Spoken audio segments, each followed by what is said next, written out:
Cien años de soledad, fragmento. Una noche, por la época en que Rebeca se curó del vicio de comer tierra y fue llevada a dormir en el cuarto de los otros niños, la india que dormía con ellos despertó de casualidad y oyó un extraño ruido intermitente en el rincón.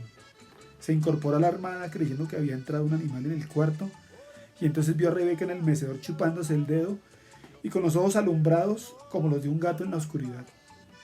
Pasmada de terror, atribulada por la fatalidad de su destino, Visitación reconoció en esos ojos los síntomas de la enfermedad cuya amenaza los había obligado a ella y a su hermano a desterrarse para siempre de un reino milenario en el cual eran príncipes. Era la peste del insomnio. Cataure, el indio no amaneció en la casa. Su hermana se quedó porque su corazón fatalista le indicaba que la dolencia letal había de perseguirla de todos modos hasta el último rincón de la tierra. Nadie entendió la alarma de Visitación. Si no volvemos a dormir mejor, decía José Arcadio Buendía de buen humor. Así nos rendirá más la vida. Pero la india le explicó que lo más temible de la enfermedad del insomnio no era la imposibilidad de dormir, pues el cuerpo no sentía cansancio alguno, sino su inexorable evolución hacia una manifestación más crítica, el olvido. Pues el cuerpo no sentía cansancio alguno, sino su inexorable evolución hacia una manifestación más crítica, el olvido. Quería decir que cuando el enfermo se acostumbraba a su estado de vigilia, empezaban a borrarse de su memoria los recuerdos de la infancia, luego el nombre y la noción de las cosas, y por último la identidad de las personas, y aún la conciencia del propio ser. José Arcadio Buendía, muerto de la risa, consideró que se trataba de una de tantas dolencias inventadas por la superstición de los indígenas. Pero Úrsula, por si acaso, tomó la precaución de separar a Rebeca de los otros niños. Al cabo de varias semanas, cuando el terror de Visitación parecía aplacado, José Arcadio Buendía se encontró una noche dando vueltas en la cama sin poder dormir. Úrsula, que también había despertado, le preguntó qué le pasaba y él le contestó: estoy pensando otra vez en Prudencio Aguilar. No durmieron un minuto, pero al día siguiente se sentían tan descansados que se olvidaron de la mala noche. Aureliano comentó asombrado a la hora del almuerzo que se sentía muy bien a pesar de que había pasado toda la noche en el laboratorio dorando un prendedor que pensaba regalarle a Úrsula el día de su cumpleaños. No se alarmaron hasta el tercer día, cuando a la hora de acostarse se sintieron sin sueño y cayeron en la cuenta de que llevaban más de 50 horas sin dormir. Los niños también están despiertos, dijo la india con su convicción fatalista. Una vez que entra en la casa nadie escapa de la peste. Habían contraído en efecto la enfermedad del insomnio. Úrsula, que había aprendido de su madre el valor medicinal de las plantas, preparó e hizo beber a todos un brebaje de acónito, pero no consiguieron dormir, sino que estuvieron todo el día soñando despiertos. En ese pueblo de alucinada lucidez no solo se veían las imágenes de sus propios sueños, sino que los unos veían las imágenes soñadas de los otros. Era como si la casa se hubiera llenado de visitantes. Sentada en su mecedor en un rincón de la cocina, Rebeca soñó que un hombre muy parecido a ella, vestido de lino blanco y con el cuello de la camisa cerrado por un botón de oro, le llevaba un ramo de rosas. Lo acompañaba una mujer de manos delicadas que separó una rosa y se la puso a la niña en el pelo. Úrsula comprendió que el hombre y la mujer eran los padres de Rebeca, pero aunque hizo un grande esfuerzo por reconocerlos, confirmó su certidumbre de que nunca los había visto. Mientras tanto, por un descuido que José Arcadio Buendía no se perdonó jamás, los animalitos de caramelo fabricados en la casa seguían siendo vendidos en el pueblo. Niños, adultos, chupaban encantados los deliciosos gallitos verdes del insomnio, los exquisitos peces rosados del insomnio y los tiernos caballitos amarillos del insomnio, de modo que el alba del lunes sorprendió despierto a todo el pueblo. Al principio nadie se alarmó, al contrario, se alegraron de no dormir porque entonces había tanto que hacer en Macondo que el tiempo apenas alcanzaba. Trabajaron tanto que de pronto no tuvieron nada más que hacer y se encontraron a las 3 de la madrugada con los brazos cruzados, contando el número de notas que tenía el vals de los relojes. Los que querían dormir, no por el cansancio, sino por la nostalgia de los sueños, recurrieron a toda clase de métodos agotadores. Se reunían a conversar sin tregua, a repetirse durante horas y horas los mismos chistes, a complicar hasta los límites de la exasperación el cuento del gallo capón, que era un juego infinito en el que el narrador preguntaba si querían que les contaran el cuento del gallo capón. Cuando contestaban que sí, el narrador decía que no había pedido que dijeran que sí, sino que si querían que les contara el cuento del gallo capón. Y cuando contestaban que no, el narrador decía que no les había pedido que dijeran que no, sino que si querían que les contara el cuento del gallo capón. Y cuando se quedaban callados, el narrador decía que no les había pedido que se quedaran callados, sino que si querían que les contara el cuento del gallo capón. Y nadie podía irse, porque el narrador decía que no les había pedido que se fueran, sino que si querían que les contara el cuento del gallo capón. Y así sucesivamente en un círculo vicioso que se prolongaba por noches enteras.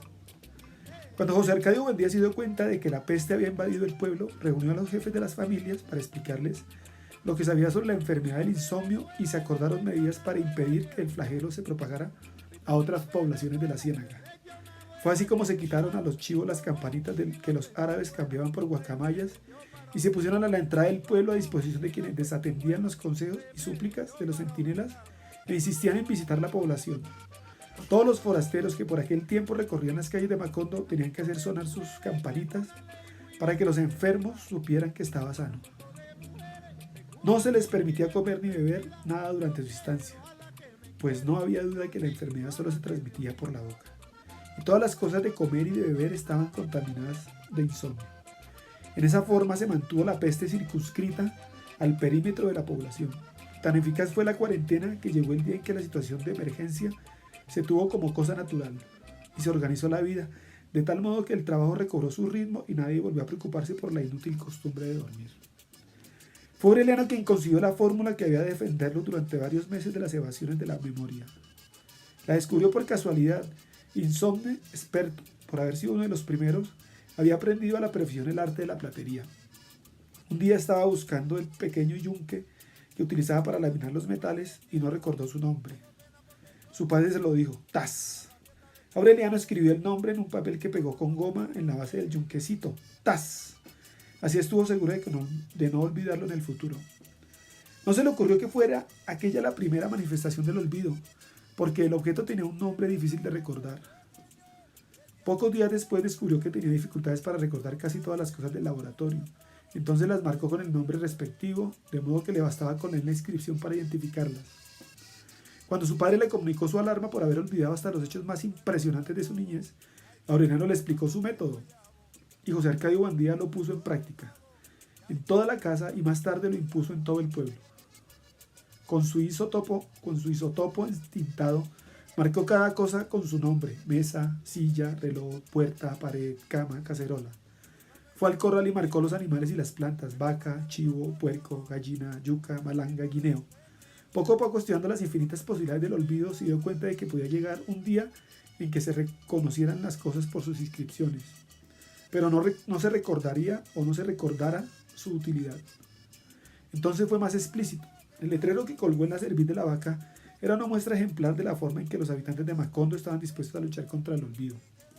Esta es la vaca, hay que ordeñarla todas las mañanas para que produzca leche, y a la leche hay que hervirla para mezclarla con el café y hacer café con leche. Así continuaron viviendo en una realidad escurridiza, momentáneamente capturada por las palabras, pero que había de fujarse sin remedio cuando olvidaran los valores de la letra escrita. En la entrada del camino de la ciénaga se había puesto un anuncio que decía: Macondo, y otro más grande en la calle central que decía: Dios existe. En todas las casas se habían escrito claves para memorizar los objetos y los sentimientos, pero el sistema exigía tanta vigilancia y tanta fortaleza moral que muchos sucumbieron al hechizo de una realidad imaginaria inventada por ellos mismos, que les resultaba menos práctica pero más reconfortante. Pilar Ternera fue quien más contribuyó a popularizar esa mistificación cuando concibió el artificio de leer el pasado de las barajas como antes había leído el futuro. Mediante ese recurso, los insomnes empezaron a vivir en un mundo construido por las alternativas inciertas de los naipes, donde el padre se recordaba apenas como el hombre moreno que había llegado a principios de abril, y la madre se recordaba apenas como la mujer trigueña que usaba un anillo de oro en la mano izquierda, y donde una fecha de nacimiento quedaba reducida al último martes en que cantó la alondra en el laurel. Derrotado por aquellas prácticas de consolación, José Arcadio Buendía decidió entonces construir la máquina de la memoria, que una vez había deseado para acordarse de los maravillosos inventos de los gitanos. El artefacto se fundaba en la posibilidad de repasar todas las mañanas, y desde el principio hasta el fin, la totalidad de los conocimientos adquiridos en la vida. Lo imaginaba como un diccionario giratorio que un individuo situado en el eje pudiera operar mediante una manivela, de modo que en pocas horas pasaran frente a sus ojos las nociones más necesarias para vivir. Había logrado escribir cerca de 14.000 fichas, cuando apareció en el camino de la ciénaga un anciano estrafalario con la campanita triste de los durmientes, cargando una maleta ventruda, amarrada con cuerdas, y un carrito cubierto de trapos negros. Fue directamente a la casa de José Arcadio Buendía. Visitación no lo conoció al abrirle la puerta, y pensó que llevaba el propósito de vender algo, ignorante de que nada podía venderse en un pueblo que se hundía sin remedio en el tremedal del olvido. Era un hombre decrépito. Aunque su voz estaba tan bien cuarteada por la incertidumbre y sus manos parecían dudar de la existencia de las cosas, era evidente que venía del mundo donde todavía los hombres podían dormir y recordar. José Arcadio Buendía lo encontró sentado en la sala, abanicándose con un remedado sombrero negro mientras leía con atención compasiva los letreros pegados en las paredes. Lo saludó con amplias muestras de afecto, temiendo haberlo conocido en otro tiempo y ahora no recordarlo. Pero el visitante advirtió su falsedad. Se sintió olvidado, no con el olvido irremediable del corazón, sino con el otro olvido más cruel e irrevocable que él conocía muy bien, porque era el olvido de la muerte. Entonces comprendió. Abrió la maleta atiborrada de objetos indescifrables y de entre ellos sacó un maletín con muchos frascos. Le dio a beber a José Arcadio Buendía una sustancia de color apacible y la luz se hizo en su memoria. Sus ojos se le hundieron de llanto, antes de verse a sí mismo en una sala absurda donde los objetos estaban marcados y antes de avergonzarse de las solemnes tonterías escritas en las paredes. Y aún antes de reconocer al recién llegado en su deslumbrante resplandor de alegría. Era Melquiades.